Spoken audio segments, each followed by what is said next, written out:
you mentioned, your correspondent mentioned the agreement with the Philippines. Just to be clear, those are not new bases. Those are access to Philippine bases. The Philippines have provisions in their constitution not to have foreign military forces based on their soil. But make no mistake, Manila and the Philippines wants the United States there. Japan wants the United States there. Australia wants the United States there. South Korea wants the United States there. Taiwan wants the United States there. So I think this is, I mean, we have to be clear-eyed about what's really going on here.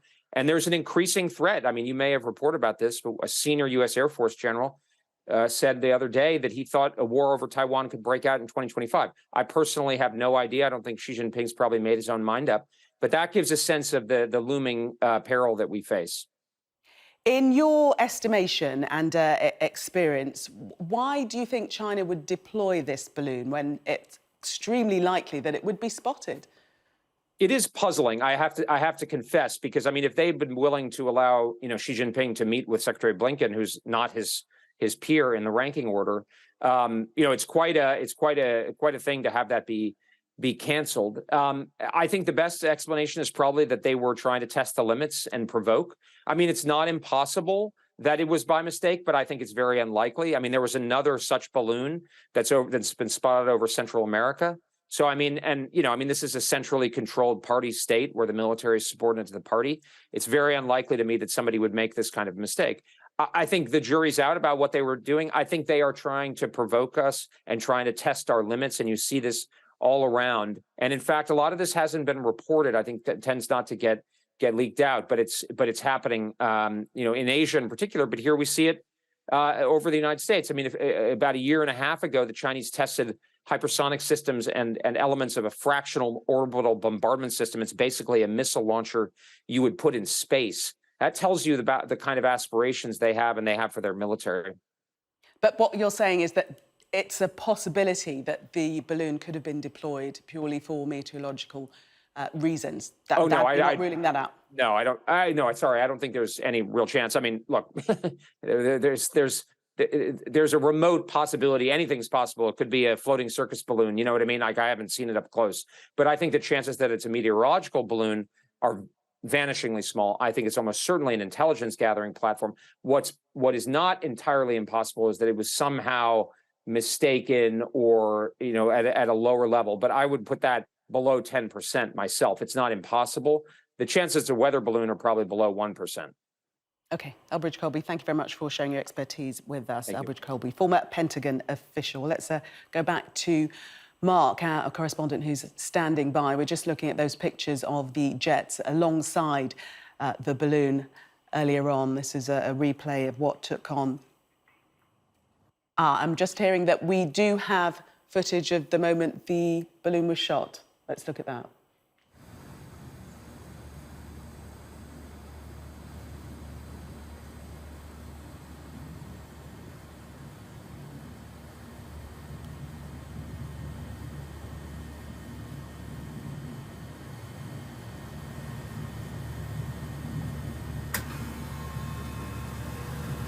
I think it's already been shot at this point that we're seeing. I think it's actually starting to descend, so it has already been shot at this point. There wasn't an obvious moment of impact, but I think it is starting to descend, make that descent into the water.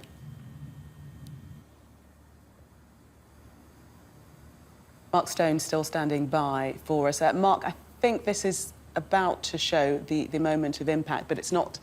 I'm not sure that it's going to be very clear. Yes, exactly, because the missiles fired from those jets are obviously much smaller than the jets themselves, and the missiles might not give a vapor trail in the same way. But you can see quite clearly that what was, at the beginning of that video, a very clear round balloon then deflates, and as you can see there, is beginning to descend. So this was the moment of impact. Two jets, it seems, firing their missiles at relatively close range, about 50,000 feet, that's 10,000 or so feet above the highest commercial jets, making the decision to take it down over water. Now, we have had a statement in the last couple of minutes from the US Defense Secretary Lloyd Austin, I'll go through it with you because it's quite a lot in it. It says this afternoon at the direction of President Biden, US fighter aircraft assigned to the US Northern Command successfully brought down the high-altitude surveillance balloon launched by and belonging to the People's Republic of China over the water off the coast of South Carolina in US airspace. The balloon, which was being used by the PRC in an attempt to surveil strategic sites in the continental United States, was brought down above US territorial waters. On Wednesday, President Biden gave his authorization to take down the balloon as soon as the mission was accomplished, without undue risk to lives under the balloon's path. So a reference there to a couple of interesting things. They absolutely are of the view that this was being used by the Chinese to spy. They also say that President Biden had made the decision back on Wednesday to shoot it down, but they needed to wait until it was over the ocean and not over land because of the risk it could cause to the public. We heard the other day, too, that they believed in the Pentagon that it wasn't actually able to get much in the way of intelligence, and I imagine the military installations over which it was flying were probably told to not do what they might otherwise be doing in case anything could be picked up. Now, the statement, interestingly, also talks about Canada being involved. This action was taken in coordination and with the full support of the Canadian government, and we thank Canada for its contribution to tracking an analysis of the balloon through NORAD as it transited North America. We know, of course, that the balloon went over Alaska, then crossed into Canadian airspace and then came down into Montana. So the Canadians, according to the Defense Secretary, were fully abreast of what was going on, and indeed of the fact that President Biden was planning to have it shot down. And then at the end of Lloyd Austin's statement, the justification, as the Americans see it, for why they've done this. Today, Lloyd Austin says, today's deliberate and lawful actions demonstrate that President Biden and his national security team will always put the safety and security of the American people first, while responding effectively to the People's Republic of China's unacceptable violation of our sovereignty. So a lengthy statement there from Lloyd Austin describing what happened, why they did it, the justification, and the fact that they were planning to do this all along. They just needed it to be over water before they did so, and they did it in coordination with the Canadian government as well. Mark, what do we know about this second balloon? The Pentagon apparently acknowledged reports of a second balloon flying over Latin America. The quote that I'm reading is, "We now assess it as another Chinese surveillance balloon." That's Brigadier General Pat Ryder said in a statement. Do we know anything about that? No, I was in touch with General Ryder earlier on today, trying to get more on that, and they have nothing publicly, at least, other than that statement that it was over Latin America. We think over South America, some area over South America. It's not clear where. One report of it being seen over Colombia, I think. From an American perspective, it's nothing to do with them now because it's elsewhere, and we don't know whether that balloon also crossed the United States. But it appears that there is more than one balloon, or there is. One of them's down, as we know, but there is another balloon up there somewhere. Weather balloons, according to the Chinese. Mark, the big question is what happens now? How will China respond? What does that mean for future relations between China and America? A big question. Yeah, I mean, there are two ways of looking at this story. It's sort of almost comical. It's amusing. It's certainly a story that's got everyone talking. The Chinese balloon, but behind that, it's very, very serious. And the fact that President Biden has made a decision now to shoot it down makes it all the more serious. And we don't yet know how the Chinese will respond to that. They've admitted it's theirs. They could, of course, have said all along, this is nothing to do with us. We don't know anything about this. But the fact that they've admitted it's theirs and now the Americans have shot it down, that notches things up significantly to a relationship which is the most important geopolitical relationship in the world, but also one that is really, really tricky at the moment, which is why the Secretary of State, Tony Blinken, was going to China. That was seen as a real moment, a real breakthrough, perhaps, in this difficult relationship. The Americans called that off now, and we wait to see what happens next. We're reading that when the president was first briefed on Tuesday, he actually wanted to shoot it down then, but was advised that it should clear land and be over water before any operation was undertaken. But it does speak to his determination and no hesitation in wanting to shoot the balloon down. Yeah, I mean, I imagine that the White House would always say, you know, he had no hesitation and he was always going to shoot it down. I think that's probably not quite true. I think behind that there would always have been different calculations, different balances that they needed to make in the White House. We know that they were given options, as they're known, from the Pentagon, delivering different options that the president could take, and the assessment from the Pentagon publicly over the past few days has been do not shoot it down while it's over land, because remember, this balloon was carrying a payload that was the size of 3 buses.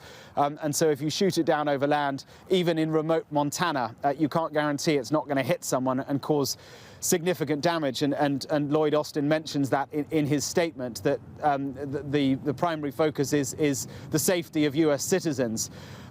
But now that it is down, the White House can present this as something that was always their plan. We were always going to shoot it down, and maybe it was, we'll never know. But they are presenting it as a clear decision made days ago. They waited until it was over water, and then they did what they said, and they took it down. And the focus now, Gillian, will be to try and get whatever that balloon was carrying and assess it and take it apart and see what was on there. OK, Mark, for the moment, we're going to leave it there, but obviously you'll stay around, but I'm going to speak now to Dr. Marina Miron, a postdoctoral researcher in the Defence Studies Department at King's College London. Good evening to you. First of all, your reaction to what has taken place over North Carolina today. Well, thank you for having me. First of all, we have to see this kind of as a political gesture, I think, from China, because of the US foreign policy and what has been happening in the last 6 months.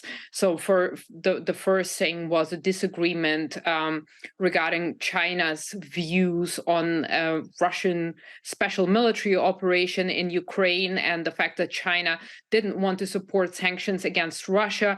The second thing in 2022 was the Nancy Pelosi's visit to Taiwan and the growing tension around Taiwan, and China trying to kind of show its military prowess and conducting a military exercise there. And in November, the US decided to ban the export of semiconductors to China, which would affect Chinese economy, and not just economy, but also the ability to produce high-tech weapons systems, as well as conduct its research in AI as a part of the AI race.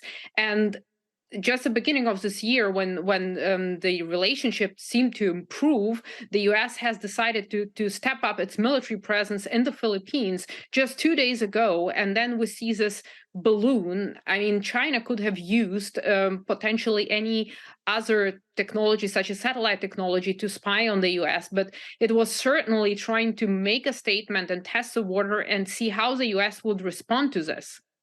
And what is the statement, do you believe, that they are trying to make? I think that China knew exactly that, you know, because it's a balloon, it can act with a certain impunity in this sense, and has this plausible deniability, saying that it's a weather balloon. And I think the statement that they were trying to make is that they are not okay with the US foreign policy and this closeness between the US and Taiwan, because the US has opened factories staffed by Taiwanese workers to manufacture semiconductors in the US. So I think it was a signal as a part of the so-called sub-threshold warfare, which wouldn't be enough to respond with military force, but is enough to say, we can enter your airspace. And what can you do about this, right? But why would China risk the visit of Antony Blinken, which was due to take place this weekend? Why would they risk that going ahead? I think it was a way of a gamble, because the Chinese, so there are two possibilities.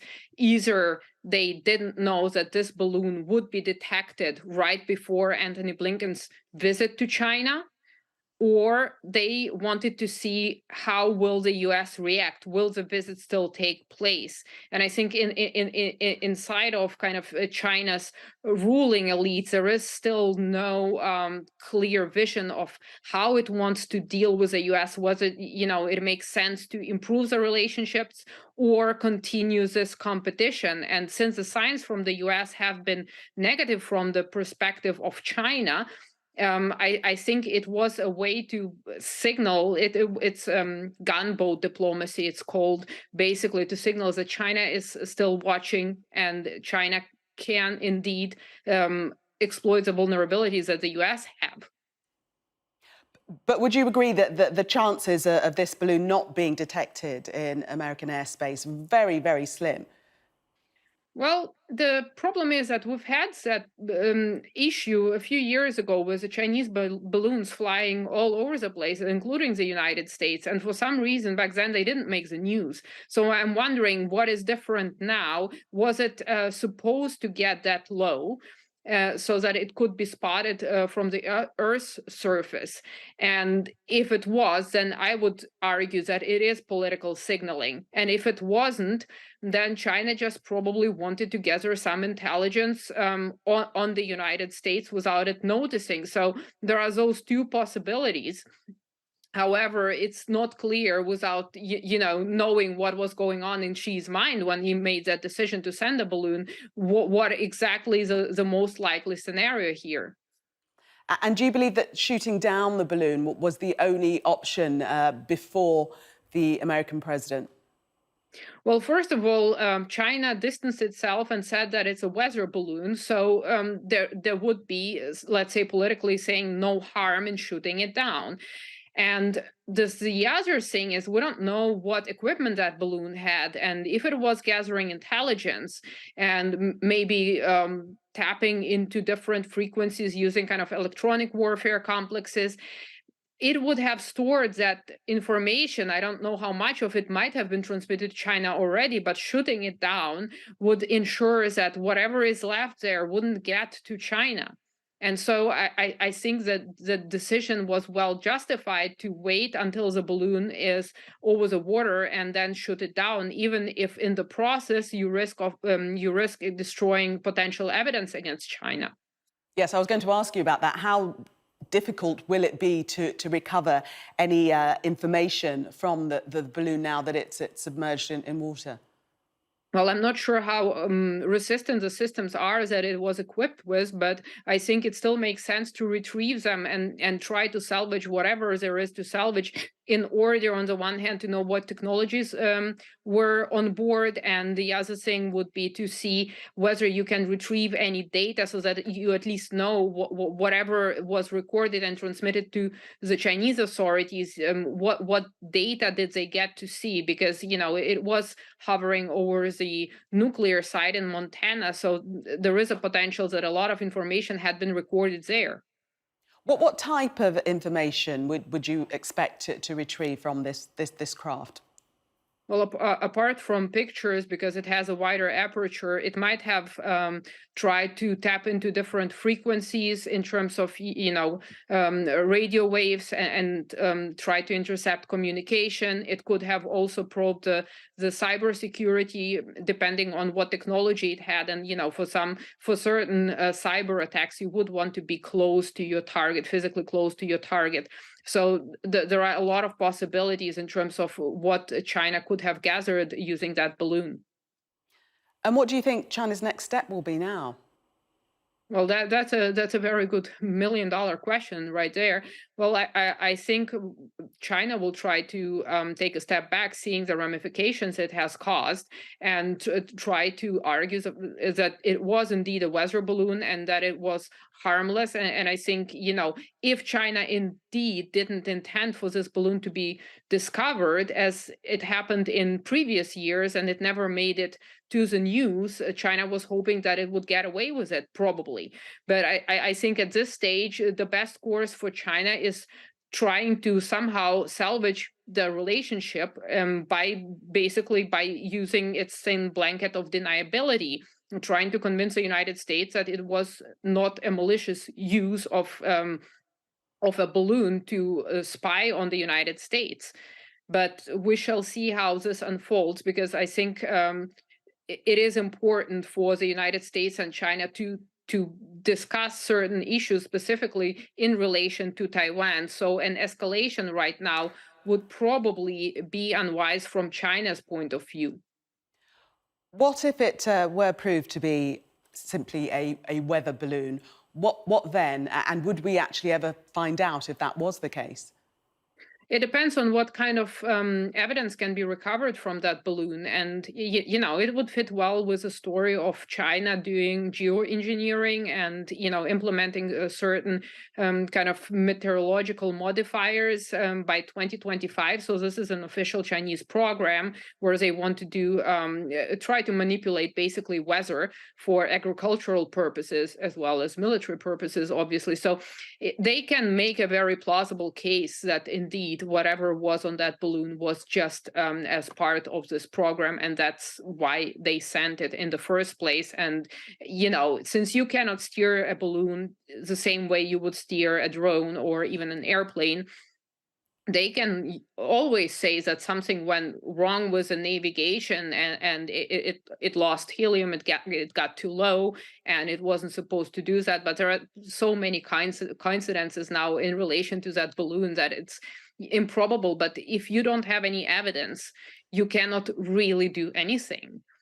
Speaking apart from shooting it down and saying that China has violated your territorial integrity, if you cannot prove the intention behind China's action, then there is nothing to be done there. Dr. Marina Myron, thank you very much for sharing your expertise with us. Thank you. Thank you. Well, just to recap on the breaking news, the United States has shot down a suspected Chinese spy balloon that had been floating over the country in North Carolina. The pictures that you are seeing is just as it is making its descent into the water below, 2 fighter jets alongside. We believe that the missile was fired from one of those which brought the balloon down. 100 square miles of airspace was closed prior to the balloon being shot down, and flights were suspended at 3 airports before the craft was brought down near the Carolina coast. We'll, of course, keep you updated on any further developments on this story throughout the course of the evening.